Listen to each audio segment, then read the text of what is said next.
Timur Kapadze Indoneziyada. O'zbekiston milliy terma jamoasining sobiq bosh murabbiyi Timur Kapadze Indoneziya terma jamoasini boshqarish uchun asosiy nomzod sifatida ko'rilmoqda. Hozirda mutaxassis muzokaralar o'tkazish maqsadida Indoneziyada bo'lib turibdi. Vivagol nashri tarqatayotgan videoda Timur Kapadze indoneziyalik mutasaddilar bilan uchrashuv olib borayotgani ko'rinadi.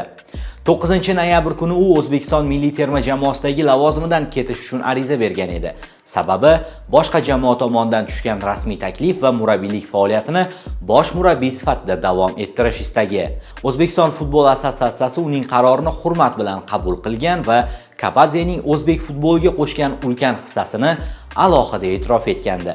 Endi esa hammaning nigohi bitta savolda. Kapadze yangi termani maydonga qanday olib chiqadi? Bu transfer qanchalik shov-shuvli bo'ladi? Tez orada ko'ramiz. Anxoruzda qoling va bizni ijtimoiy tarmoqlarda kuzatishda davom eting.